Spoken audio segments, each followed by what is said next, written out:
گروپی موزیکی لور یەکێک لە گروپە هەرە دیار و جوانەکانی نێو گۆرانی و موزیکی کوردی بێگومان چەند ژانیارێکی بەتوانە لە نێو ئەم گروپەیە بوونیان هەیە و توانیویانە بە شێوەیەکی زۆر باش کار لەسەر گۆرانی موزیکی ڕەسەنی کوردی بکەن. دیارە ئەم گروپە ماوەی ساڵانێکە کار لەگەڵ دەنگە هەرە جوان و تایبەت و فۆلکلۆرەکان ئەکات و چەندین گۆرانیان تۆمار کردو بۆ بەشێک لە گۆرانی بێژ و لە هونەرمەندانی کورد.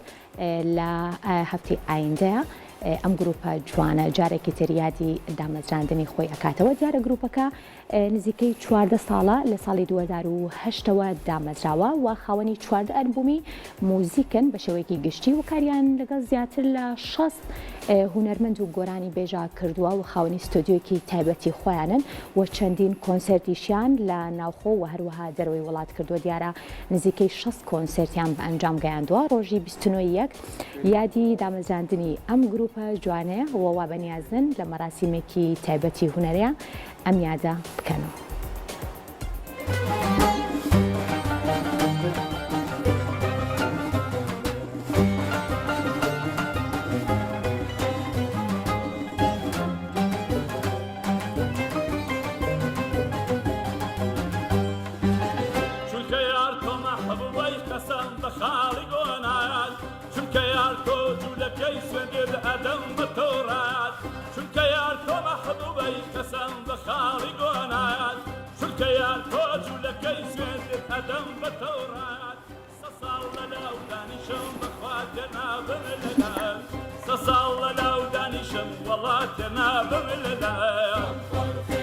شیرینم خناو دل برینم شیرینم خناو دل برینم يا ربي بخير بكوا يا ركل سا شيرينم هشتا لسار لانك كشتي شاوي نسرينم هشتا لسار لانك كشتي شاوي أبينم